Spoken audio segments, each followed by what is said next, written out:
Hola a todos, mi nombre es José Betancourt y hoy haré una presentación sobre la charla Los primeros pasos de la formación planetaria presentada por la doctora Paola Pinilla.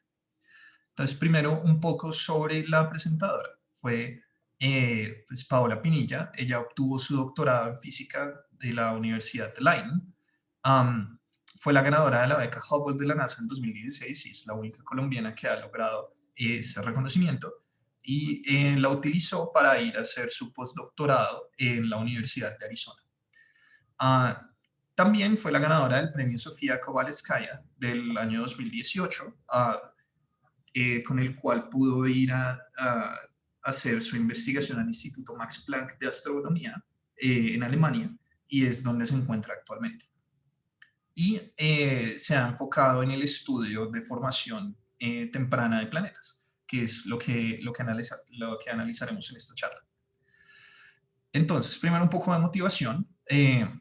En los últimos años, la tecnología nos ha permitido detectar muchos exoplanetas fuera de nuestro sistema solar, por eso el término exoplanetas.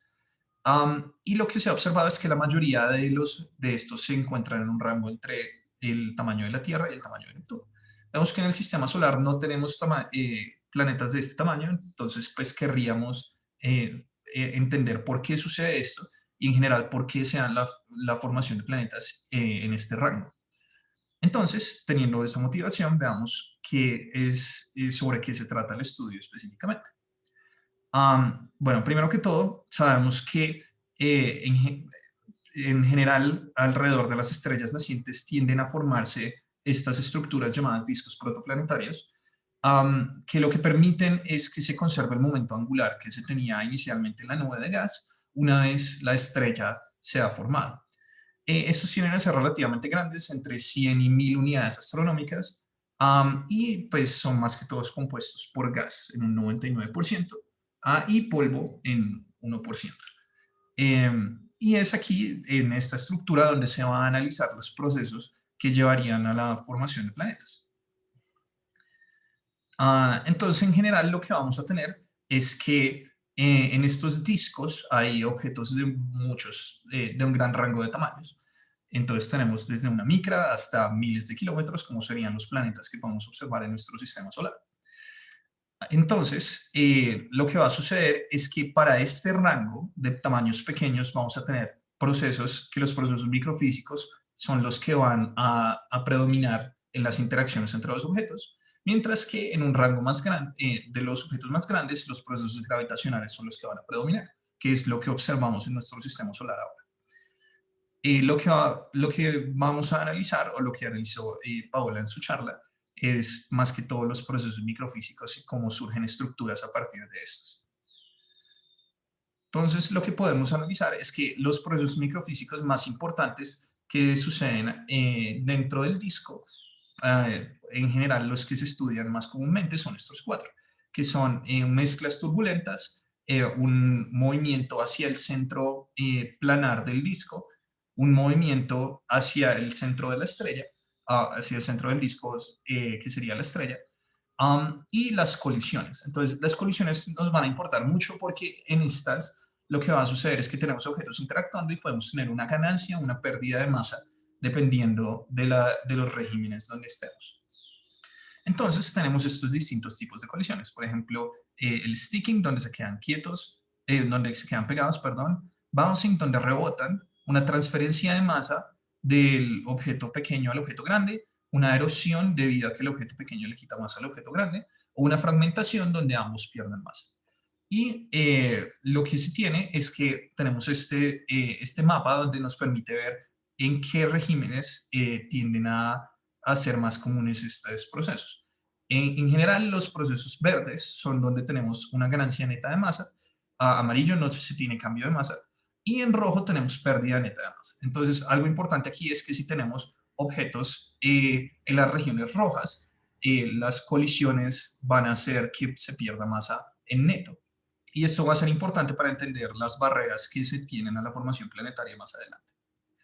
Ahora, nosotros sabemos que el polvo se va a mover de una manera kepleriana, que es simplemente sobre la acción de la gravedad, debido a la acción de la gravedad, mientras que el gas, debido a que tiene una presión, va a tener una fuerza adicional debido a ese gradiente de presión, que es este término de acá. Y eso va a hacer que el gas tenga una velocidad distinta a la kepleriana. Si es menor, se llama subkepleriana, y es lo que sucedería si tuviéramos, por ejemplo, una presión monótona decreciente. Entonces, lo que va a suceder es que debido a estos cambios, cuando tenemos que las partículas que interactúan con el gas crecen lo suficiente para desacoplarse de este, van a ganar una velocidad neta hacia el centro del disco. Y vemos que cuando tenemos partículas en este rango, pues ganan una velocidad considerable hacia el centro del disco. Lo que sucede es que partículas en este rango se encuentran en la región roja de la gráfica que veíamos antes y se pierde masa neta que impide que estas partículas sigan creciendo. Entonces, esto es lo que se llama la barrera del empuje radial, lo que no nos permite que las partículas crezcan después de cierto rango, si en caso de que suceda este fenómeno. Entonces, para superar la barrera del empuje radial, necesitamos precisamente que la presión no sea monótona decreciente, sino que tengamos, por ejemplo, esta silla aquí. Y eso, pues, lo que quiere decir es que necesitamos estructuras de presión que no son predichas simplemente por la existencia del gas y el polvo en el disco, sino que necesitamos fenómenos externos que generen este tipo de sillas acá. Entonces, por ejemplo, se podría tener un planeta masivo, aunque esto es un poco problemático porque necesitaríamos un planeta para explicar la formación de planetas. Podríamos tener regiones de ionización dentro de la nube, campos magnéticos generados por la estrella o vórtices dentro de la nube también, que generarían este tipo de estructuras. Y lo que hace es que no permite que estas partículas colapsen más allá de este punto, sino que haya una barrera que impida que las partículas pasen más acá y se pueda seguir haciendo la formación y acumulación de masa aquí. Entonces, para poder analizar si ese análisis en efecto corresponde con las observaciones, Paola lo que hizo fue analizar un modelo de perturbaciones de presión. Entonces aquí tenemos la presión, que sería una perturbación, que sería este A coseno, sobre la presión que se tendría si tuviéramos simplemente las partículas de gas y polvo, las partículas de polvo y el gas, perdón. Y lo que encuentra es que para poder explicar los datos astronómicos, donde pues tendríamos como la composición en términos de tamaños y la masa de los discos, se necesitaría un A del orden de 25 a 30%. Entonces, relativamente considerable. Y algo interesante es que este modelo predice que vamos a tener anillos concéntricos de la nube alrededor de la estrella. Y esto en el momento no se podía observar, pero gracias a la colaboración ALMA ya se pudieron observar varias de estos tipos de estructuras en discos protoplanetarios. Y esta es por lo menos una manera cuantitativa de analizar pues estructuras que permiten superar esta barrera de, del empuje radial. Y esto es en resumen de lo que se trató la charla de la doctora Paula. Muchas gracias por escuchar.